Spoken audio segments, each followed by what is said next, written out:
श्री शिवाय नमस्तुभयम। हर हर महादेव। दोस्तों, आप सभी लोग जानते हैं कि 12 नवंबर 2024 मंगलवार को पड़ रही है कार्तिक महीने की देवउठनी एकादशी तिथि, जो बहुत ही खास है। और दोस्तों, ये जो देवउठनी एकादशी है जो कि कार्तिक महीने में मंगलवार को पड़ रही है, तो इस दिन का महत्व और भी अधिक बढ़ जाता है।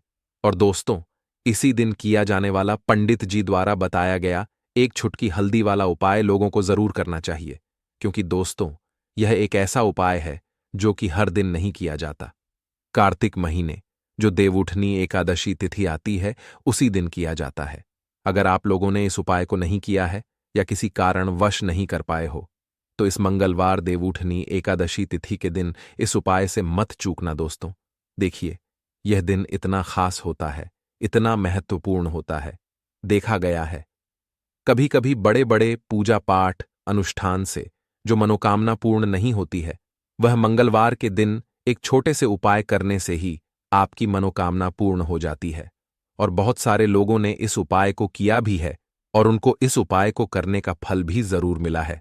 अगर आप लोग भी इस उपाय को इस मंगलवार के दिन करना चाहते हैं, तो आप इस उपाय को पहले अच्छे से समझ लेना, सुन लेना, उसके बाद करना। आपको इस उपाय का फल जरूर मिलेगा, आपकी सभी मनोकामनाएं पूरी हो जाएंगी। दोस्तों, हम आपको यहां पर बता दें कि यह जो एक छुटकी हल्दी वाला उपाय है, ये उपाय पंडित जी ने अपनी अभी की शिव महापुराण की कथा में ही बताया है। और इस उपाय को करने से आपके घर में चाहे किसी भी प्रकार की दुख और समस्या क्यों ना चल रही हो, आपको उसका कारण भी नहीं पता है कि भाई ये समस्या किस कारण से चल रही है, उसका कुछ भी कारण हो सकता है। जैसे पितृदोष हो सकता है, काल सर्प दोष हो सकता है, या किसी भी तरह का मंगल दोष भी हो सकता है। और भी बहुत तरह के दोष होते हैं, कुछ भी हो सकता है। पर आपको इस उपाय को करने के लिए अपने दोष को पता लगाने की भी जरूरत नहीं है। आपके घर में किस कारण से इतनी दुख और परेशानी आ रही है, वह भी आपको पता लगाने की जरूरत नहीं है। बस मंगलवार की देवउठनी एकादशी तिथि के दिन इस उपाय को कर लेना, क्योंकि इसी एकमात्र उपाय को करने से आपके पूरे घर परिवार में सुख और शांति हो जाएगी। आपके घर में अच्छे अच्छे काम होने लगेंगे। आपकी जो भी मनोकामना होगी वह भी धीरे धीरे करके पूर्ण होना शुरू हो जाएंगी। अब हम समझते हैं इस एक छुटकी हल्दी वाला उपाय को आपको करना कैसे है, किसको करना है, किस समय करना है और कैसे करना है। देखो, उपाय बिल्कुल आसान है, बस समझने वाली बात है। ध्यान से समझिए, उसके बाद ही आप लोग जो है इस उपाय को जरूर कीजिएगा। सबसे पहली चीज हम लोग यह समझते हैं कि इस एक छुटकी हल्दी वाला उपाय को इस मंगलवार के दिन किसको करना है। तो देखिए, इस उपाय को घर के सभी सदस्य सइयों को करने की बिल्कुल भी जरूरत नहीं है। घर में से कोई एक मुख्य बड़ा सदस्य ही इस उपाय को करेगा, तो उस घर परिवार वार के सभी सदस्यों को इस उपाय को करने का फल मिल जाएगा। पर वह बड़ा सदस्य कौन होगा, कौन व्यक्ति इस उपाय को करेगा, तो यहां पर देखिए, हम आपको बता दें, घर की जो बड़ी माताएं बहनें होंगी, घर की बड़ी माताओं बहनों में से कोई भी एक माता बहन इस वाले उपाय को कर सकती है अपने पूरे घर परिवार के लिए। घर में सभी सदस्यों को इस उपाय को करने की जरूरत नहीं है। मात्र घर की जो बड़ी माताएं बहनें हैं, उनमें से कोई भी एक माता बहन इस वाले उपाय को करेगी, तो उसके घर परिवार के पूरे सदस्यों को इस उपाय का फल मिलेगा। अगर किसी कारणवश माताएं बहनें घर में उपस्थित ना हो, या वह इस उपाय को ना कर रही हो, कुछ दिक्कत हो, तो भाई उस जगह पर फिर घर का कोई बड़ा व्यक्ति भी इस उपाय को कर सकता है। माताओं बहनों के कहने का मतलब यह था कि माताएं बहनें घर की लक्ष्मी होती है। जब घर की लक्ष्मी कोई उपाय करती है, तो निश्चित ही भगवान शिव जी बहुत जल्दी प्रसन्न होते हैं और उपाय का फल में बहुत जल्दी और बहुत बड़ा करके भी यहां पर देते हैं। तो आप लोग ये बात समझ गए होंगे। अब हम ये बात समझते हैं इस वाले उपाय को हमें करना किस समय है। एक छुटकी हल्दी वाला उपाय को हमें इस मंगलवार देवउठनी एकादशी तिथि के दिन करना किस समय है।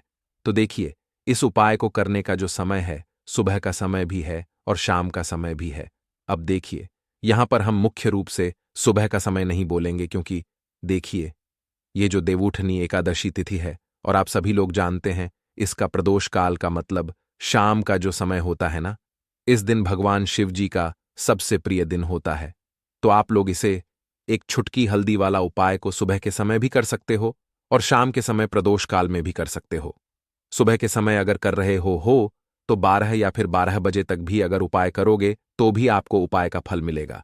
वही अगर शाम के समय कर रहे हो तो इस दिन जरूर शाम के समय का ध्यान रखना कि शाम के 6 बजे से लेकर 7 बजे के बीच में अगर आप इस उपाय को कर सकते हो तो बिल्कुल कर लेना, पूरी कोशिश करना।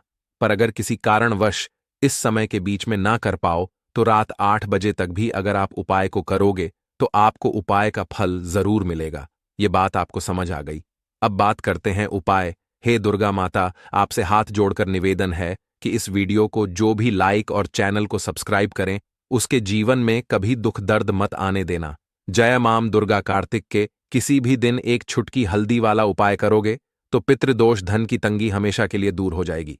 1 महीने में बनोगे करोड़पति। फिर मत कहना बताया नहीं तो। आइए दोस्तों जानते हैं आज के इस वीडियो में। लेकिन दोस्तों आपको एक बात का विशेष ध्यान रखना है, उपाय करने का समय आपको कोई देखे ना दोस्तों, कई वर्षों के बाद जाकर को करने से आप अपने जीवन में महाधनी बन जाएंगे। इतना धन आपको मिलेगा कि कभी भी आपके धन में कमी नहीं आएगी, कभी भी आपका धन बर्बाद नहीं होगा। आपके पैसे की बर्बादी बिल्कुल आपके जीवन से रुक जाएगी। और जो लोग कहते हैं कि घर में पैसा तो आता है, पैसा रुकता नहीं है और पैसा बढ़ता नहीं हो रही है, उन्हें भी विशेष यह दूसरा दीपक एकादशी वाले दिन जरूर करना चाहिए।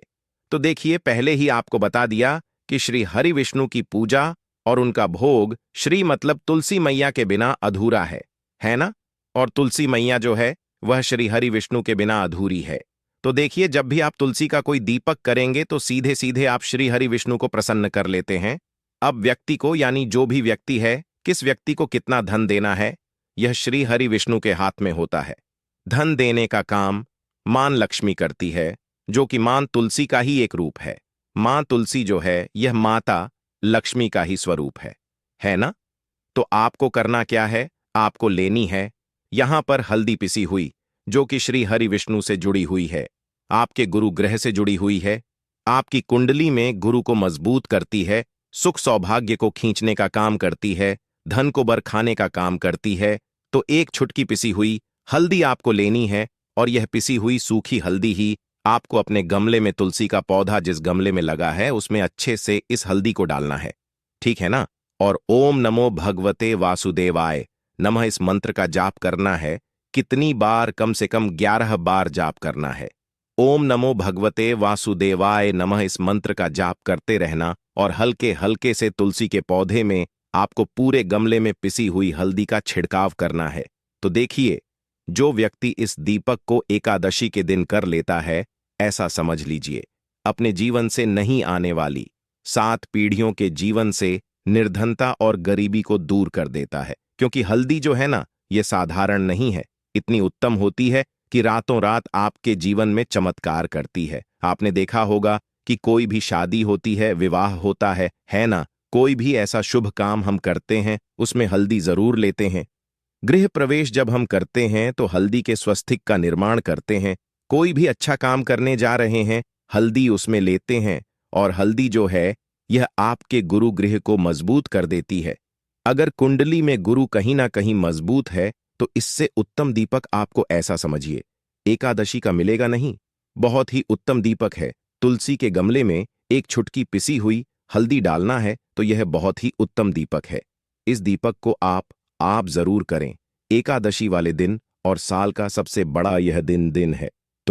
तो इस दीपक को करने से श्री हरि विष्णु आपसे न केवल प्रसन्न होते हैं, आपसे इतना प्रसन्न हो जाते हैं कि जीवन में कभी आपके गरीबी और निर्धनता को नहीं आने देते हैं। तो चलिए अब बात कर लेते हैं अपने तीसरे दीपक की, जो कि मुख्य द्वार से जुड़ा हुआ है। और यह दीपक है स्थिर लक्ष्मी के वास के लिए। ऐसा पैसा आपके घर में आएगा जो आपके घर में ही रुकेगा। ऐसा पैसा कभी आपके घर में नहीं आएगा जो आपके घर से जाएगा और शेष करर फिजूल खर्ची में जाएगा। अब आधे से ज्यादा लोगों की यही समस्या होती है कि घर में पैसा तो आता है लेकिन बहुत जल्दी घर से चला जाता है या फिर फिजूल खर्ची में चला जाता है। तो धन की बर्बादी जिन लोगों के घर में हो रही है उन्हें विशेषकर यह तीसरा दीपक करना है।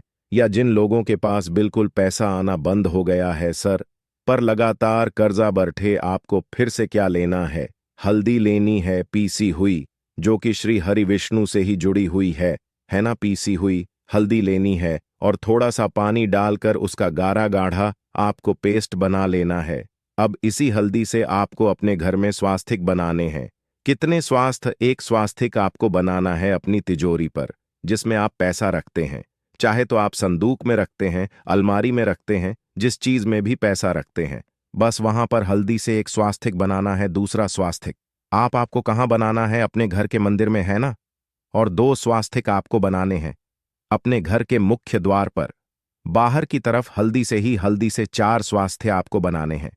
2 स्वास्तिक मुख द्वार पर बाहर की तरफ, एक तिजोरी पर, है ना, और एक अपने घर के मंदिर में।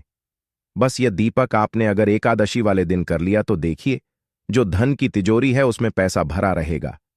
कभी भी धन की तिजोरी धन से खाली नहीं होगी, क्योंकि जहां पर हल्दी का स्वास्तिक होता है वहां कभी धन की कमी नहीं होती है। हमेशा वहां पर धन की देवी माता लक्ष्मी वास करती हैं, क्योंकि हल्दी किससे जुड़ी हुई है? श्री हरि विष्णु से। और मां लक्ष्मी कहाँ होती है? जहां श्री हरि विष्णु वास करते हैं। अब बात करें कि आपके घर का मंदिर जो है उसमें अगर आप एक स्वास्तिक बनाते हैं तो आपके घर से ऊर्जा जो है पूरे में ऊर्जा फैलती है ना। तो आपके घर में पॉजिटिव एनर्जी बढ़ती है, सकारात्मक ऊर्जा बढ़ाती है। जब आप अपने घर के मंदिर में हल्दी का स्वास्तिक बनाते हैं, आपके घर से बुरी शक्तियां, नेगेटिव एनर्जी जैसी चीजें बिल्कुल आपके घर में नहीं रुकती हैं।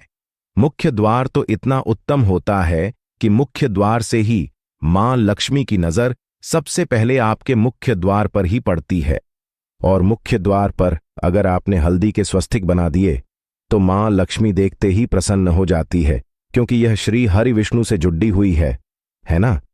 और हल्दी के स्वास्तिक जहां पर जो व्यक्ति अपने घर के मुख्य द्वार पर बनाते हैं, ऐसा समझ लीजिए मां लक्ष्मी उनके घर में वास करती ही